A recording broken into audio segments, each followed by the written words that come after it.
The sky was no longer blue. It hadn't been for over 100 years. Thick gray clouds hung above the remains of old cities, hiding what little sunlight managed to reach through the poisoned air. The land was cracked, dry, and lifeless. What was once green was now brown, and what was once alive was now gone. Dr. William Voss stood on the observation platform of the Exodus launch facility. Below him, a line of people slowly moved toward the towering Ark ships. These were the last of humanity: families, scientists, engineers, workers, anyone who had passed the strict screening for the great journey. There was no cheering, no celebration, only silence, broken by the hum of machines and the low voice of an automated announcement. Boarding for Ark Ship Horizon begins in Sector A. William watched a young girl clutching a stuffed animal as her mother guided her forward. The girl looked back at the facility, eyes wide and unsure. William felt the familiar tightness in his chest. Every face reminded him of the cost of failure. He turned and walked back into the command center. Inside, screens flickered with data streams.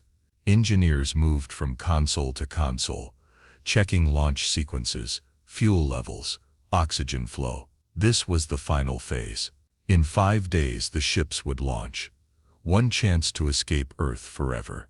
Dr. Voss, said Mullock, his lead systems engineer, "We've got another anomaly in Horizon's guidance system." William frowned. What kind of anomaly? It's small. A timing delay. But that's the third system error this week. Could it be software corruption? We ran diagnostics. The code's clean. William leaned over the console. Lines of code scrolled across the screen. The timing was off by milliseconds, but that was enough to cause issues during interstellar travel. "Flag it," he said. "Run a full sweep of all other systems. If we find a pattern, I want to know first."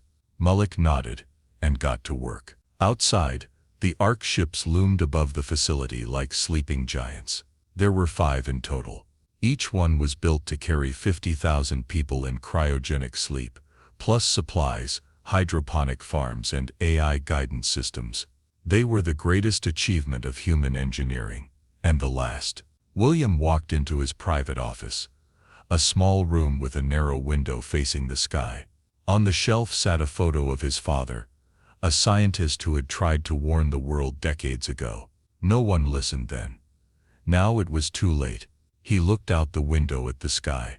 High above the clouds, barely visible to the eye, was the Galactic Empier's observation ring. A thin band of light stretched across the sky, moving slowly in orbit. It had been there for years, silent, watching. The Empire had technology that could save Earth, but they had made their rule clear. No interference. Civilizations must save themselves or fall on their own. William had stopped sending messages long ago. None were ever answered. Still, he couldn't shake the feeling. Something was wrong. These system errors. They felt too precise to be natural. He sat down and opened a new report on his tablet. More minor system failures. More odd readings. Something was happening, and it was happening fast. He stared at the sky again. "Are you just going to watch us die?" he whispered. The lights on the observation ring didn't blink. The command center was quiet, except for the soft tapping of keys and the occasional beep from a monitor. Dr. William Voss leaned over Mullock's shoulder as lines of code flashed across the screen. The glitch they found in Ark Ship Horizon hadn't gone away. In fact, it had gotten worse. "The error has spread to the navigation system," Mullock said. "It's subtle, but if we hadn't caught it, the ship would have drifted off course during launch." William's jaw tightened. "These aren't random bugs." "I agree," Mullock said. "It looks like outside interference. But from where? There's no access to our network. The entire system's isolated." William looked up at the ceiling, though his thoughts were directed far higher, toward the Empire's observation ring. Unless it's coming from above. He moved quickly to the communications room and unlocked a secure panel. The old satellite interface had been dormant for years. It was only used for receiving interstellar signals, and most of the time it received nothing at all. William activated the signal scanner. The screen came to life with a low hum, sweeping frequencies one by one. For a while, there was only static. Then, something. Pause scan, he said. A faint pulse repeated on a narrow band. It wasn't a human frequency. The pattern was rhythmic, exact and unfamiliar. Not random. Malik entered behind him. You found something. William nodded. It's a signal. Not ours. It's being transmitted directly into our atmosphere from orbit. Malik leaned in. From the Empire. I think so. They stared at the screen. The signal wasn't audio or visual. It was encrypted data. William knew enough about alien protocols to recognize the design. It was Empire-grade tech. They said they wouldn't interfere, Malik said, voice low. But if this signal is affecting our ships, then they're not just watching. William finished. They're preventing us from leaving. For a moment, neither man spoke. William sat down, his fingers running across the keyboard. He tried accessing the satellite's directional relay, hoping to trace the signal to a specific source. The software fought him at first, then gave in. Coordinates locked on. There, he said, pointing at the screen. The signal's coming from one of the Empire's orbital nodes. Observation post. Theta 6. Why? Malik asked. Why stop us now? We're already dying. William's eyes narrowed. Because someone up there thinks we don't deserve to leave. He stood. Prepare a report. I want every system scanned, every line of code triple-checked, and isolate the ARC ship guidance systems from external input. Immediately. Malik nodded and rushed out. William remained alone, staring at the signal. He felt a heavy weight in his chest. The Empire had made its choice. No help, no answers, only quiet control from above. He opened his personal log and began recording a new entry. This is Dr. William Voss. We have detected a signal from the Galactic Empire's observation ring. The interference is real. Our systems are being sabotaged. This is not failure by our own hand. It is denial from those who claim to be only observers. If this message is found, let it be known. We tried, we fought, and we saw them. Outside the window, the gray sky pulsed with dim light as another storm rolled over the Earth. High above, the observation ring remained still, watching, always watching. The next morning, the skies above the Exodus launch facility were heavy with dust. Winds blew across the cracked concrete, like whispers from a dying world. Inside the main control hub, Dr. William Voss sat alone at the central console. He stared at the encrypted signal on his monitor. It hadn't stopped transmitting since they found it. The door opened quietly, and Malik entered. We finished isolating the ARC ship's guidance systems, he reported. But we can't block the signal entirely. It's layered. It adapts. William sighed. It's not meant to destroy us all at once. It's meant to make us fail quietly. There was a long pause between them. Have you tried contacting them again? Malik asked. William nodded. Same as before. Silence. He turned to the transmitter and adjusted the frequency. Then one more time, he spoke. This is Dr. William Voss of the Earth Exodus Project. We are aware of your signal. We know it is coming from your orbital node. If you are listening, speak now, or be remembered not as watchers, but as executioners. The room fell still. The signal pulsed again, steady and cold. Then suddenly the screen flickered. A new feed appeared, clear and sharp. A humanoid figure came into view, standing in a vast metallic chamber. His features were sharp, skin smooth and pale. He wore a black uniform with a silver crest on his shoulder. The mark of the Galactic Empire. I am Commander Vecthalos, he said in a calm, emotionless voice. Imperial Observer of Sector 92 Gamma. Dr. Voss, your message has been received. William straightened. You've interfered with our systems. That's a violation of your own laws. We have not interfered, Vec replied. We have observed. The signal you've detected is part of a passive monitoring array. Any effects on your technology are unintended. That's a lie, William said. Your signal is blocking our guidance controls. We nearly lost one of the ships because of it. Vec's face remained unreadable. If your systems are so fragile, perhaps your species is not ready for interstellar travel. The words hit William like a slap. Billions are dead, he said. The ones who remain, children, families, survivors, they deserve a chance. We built these ships ourselves. We asked for nothing, only the right to leave. The Empire does not judge your suffering, Vec said. Only your readiness. Intervention in planetary decline creates dependency, chaos, and rebellion. We have learned this. You watched Earth collapse, William said through clenched teeth. You watched cities drown and forests burn. You watched nations fall, and you did nothing. I obey the law, Vec said. And the law forbids interference with pre-stable species. We were stable, William said, until the world started dying. Vec said nothing. Behind him, the walls of the orbital chamber glowed faintly, pulsing in rhythm with the signal. Straight, William stepped closer to the screen. If you won't help us, fine. But disable the signal. Let us leave. Let us try. Vec stared at him. For the first time his voice softened, just slightly. You have 5 days before launch. If you survive until then, we will see. The screen went black. Malik stood silent beside William. Neither man spoke. Outside the wind rose carrying dust and ash across the broken ground. The Ark ships stood tall in the distance, waiting for a future they might never reach. Rain fell over the Exodus launch facility. Not the clean rain of the past, but thick, acidic droplets that left streaks on metal and burned into the soil. The sky was almost black by midday. Wind howled through the broken towers of old cities, and power systems across the facility flickered under the pressure. Inside control room bay, alarms blared. Ship 3 just lost power to its cryogenic core, someone shouted. Dr. William Voss rushed to the main terminal. Red warning lights flashed across every screen.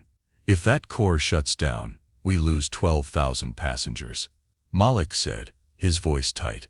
William's fingers flew across the control panel. Switch it to backup now.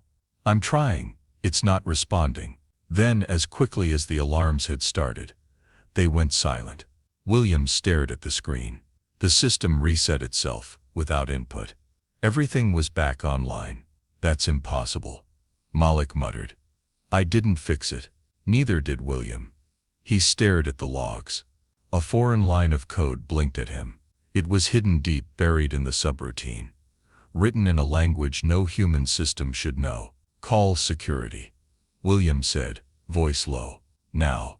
Within the hour the Exodus command building was locked down. Security officers swept every hallway. Technicians pulled system logs and reviewed every piece of code. It didn't take long.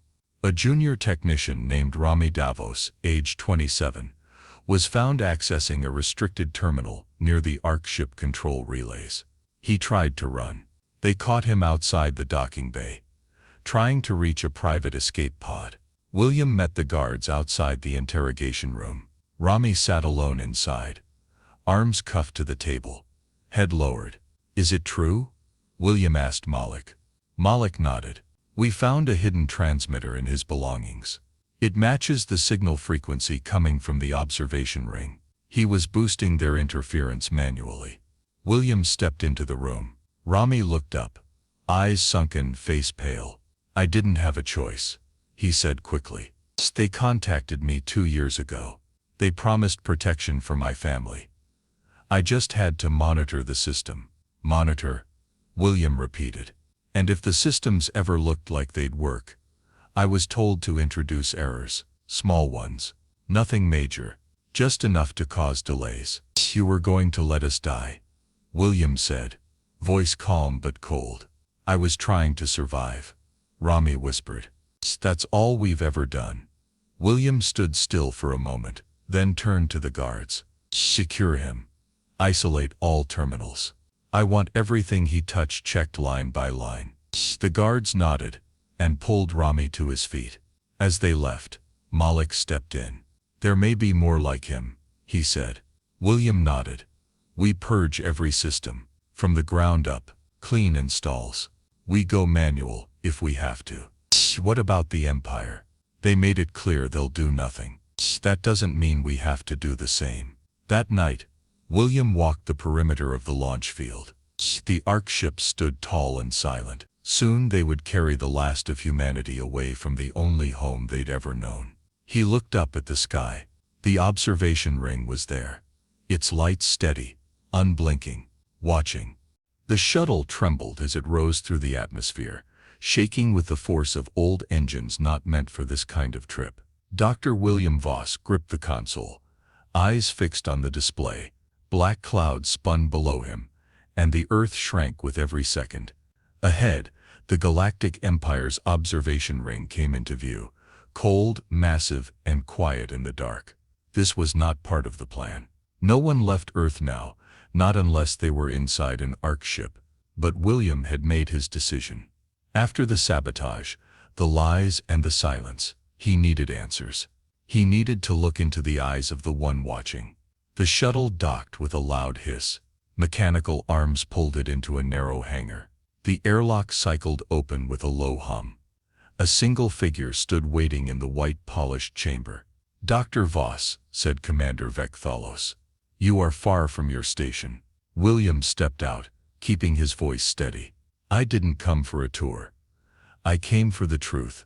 Vec led him down a wide hallway lined with glowing panels and silent machines. The station was pristine, too clean, too perfect. It felt like walking through a place untouched by war or death.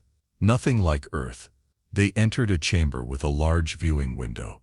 Earth hung in the distance, brown and broken. The Ark ships on the surface were tiny dots. "Why are you doing this?" William asked. "We built our ships. We asked for nothing. But you interfered." Vec stood with his hands behind his back. "We did not interfere. The signal was not an attack. It was a measure of readiness." William shook his head. "That's a word you keep using. Readiness. What does that mean to you?" "A species that can survive collapse without help is a species that can handle the burden of space." Vec replied. "Most civilizations die in fire. Some live because others carried them. Those never last long." "We're not asking to be carried," William said. "We're just asking for you to step aside. You're asking to leave your failure behind," Vec said quietly. "To spread it somewhere else." William's hands clenched at his sides. "You talk like a god. But you're just afraid. Afraid of what we might become." Vec turned, eyes calm but unreadable. "I watched your planet rot for decades. I sent reports. I warned my superiors. Do you think I enjoy watching children die? Then why let them?" "Because I'm bound by a law older than your species," Vec said, voice harder now. "I saw what happened when the Empire helped others. They turned on us. They destroyed themselves faster than they would have on their own." William stepped closer. "So you chose to watch us burn instead?" "I chose to obey, as I was made to." For a moment the room was quiet. Earth turned slowly beyond the glass. William pulled a small device from his coat and placed it on the table. A screen lit up, showing a live feed from the launch field. A young girl stood beside an Ark ship, holding a stuffed animal, waving goodbye to a camera. "She has no power," William said. "No weapons. No politics. She only wants to live. And you're the one deciding she can't." Vec stared at the screen for a long time. "You still have time," William said. "Let us go. Don't stop us." The commander said nothing. William turned and walked toward the exit. He stopped at the door and looked back. "If you're truly just an observer, then watch this. Humanity leaving. Not begging, not broken. Just done waiting." He stepped into the airlock. The shuttle door closed behind him. As the engines powered up, the last thing William saw through the viewing window was Vecthalos, still standing alone, still watching. The shuttle shook violently as it re-entered Earth's atmosphere. Flames licked the windows as it cut through the sky, dropping fast toward the surface. Inside, Dr. William Voss kept his eyes closed, steadying his breath. The weight of the Empire's cold logic, still echoed in his mind. The moment the shuttle touched down, crews rushed to meet him. Malik was the first to reach him. "Did you see him?" Malik asked. "Did Vec speak to you?" William nodded. "Yes. He admitted everything, but he's hiding behind their laws. They're afraid. Not of us, but of repeating their past mistakes." "Did he stop the interference?" William looked toward the sky. The observation ring was still there, still silent, still watching. "I don't know," he said. They returned to the control center. Tension hung in the air. Only one day remained until launch. Technicians scrambled across the room, checking every system again. Everything had been rebuilt from the inside out. The sabotage had been cleared. But William knew the real danger wasn't from a traitor. It was from above. "Any sign of the signal?" he asked. "No," Malik said. "It stopped early this morning. Just went quiet." William didn't speak. He knew what that meant. Vec had made his decision. "Run one more diagnostic on each ship," William ordered, this time by hand. No automation. Hours passed as teams worked non-stop. Power systems were stable. Navigation was steady. Cryogenic chambers were at full function. Everything was ready. As the sun dipped below the horizon, the Ark ships glowed under the floodlights. Towering silent giants, waiting for the last of humanity to board. At midnight, the launch countdown began. Inside the central command tower, William stood before the main window, watching the boarding ramps slowly rise. People moved in calm lines. No panic, no shouting, just quiet determination. "We're loading the final group," Malik said. "T-minus 30 minutes to launch." William nodded. "Activate the launch protocols." Screens flickered to life. One by one the ships came online. Engines hummed. Lights turned green across the board. Then nothing. No interference. No error messages. No signal. Vec had done it. He had stepped back, quietly, without orders, without words. In his own way he had chosen. As the final moments ticked down, William activated the broadcast system. "To all remaining personnel," he said, "this is Dr. William Voss. Today we leave the only home we've ever known. Not because we were saved, not because we were chosen, but because we refused to give up. You are the future. Carry our mistakes as warnings. Carry our strength as memory. And never forget that we watched the stars for too long, waiting for help that never came." The launch countdown reached 0. The ground trembled. Fire and smoke filled the sky as the first Ark ship rose into the air, followed by the second, third, fourth, and finally the fifth. Together they lifted toward the stars, climbing higher and higher into the night. William watched until they disappeared. Behind him, the facility was silent. Everyone else was gone. Only he and Malik remained behind to finish the shutdown. "You coming?" Malik asked. William looked out one last time. The earth was quiet now, broken, but finally at peace. "Soon," he said. High above, the observation ring drifted in silence. No words, no judgment, only stillness. The sky was quiet now. The Ark ships were gone. Their engine trails long faded into the stars. Earth, once loud with machines and war, had fallen into a deep silence. Wind rolled across empty fields of dust and broken metal. Cities stood like tombstones under a dim, lifeless sun. William Voss stood alone on the roof of the command tower, his coat pulled tight against the cold. Beside him, Malik sealed the final data core, a small black case containing the entire history of the Exodus mission. "That's it," Malik said. "All logs secured. Power systems are shut down. The facility's officially dead." William gave a slow nod. "And the launch? Did they make it through the atmosphere?" "They did," Malik said. "All 5 ships cleared orbit. No damage, no delays, the cryo systems held. They're on course for Andromeda." William didn't reply right away. He looked up at the sky. It was faint, but he could still see the observation ring, like a halo of quiet stars circling the earth. Still watching, still there. "They didn't stop us," he said. "No," Malik agreed. "But they didn't help either." "That was their help," William said.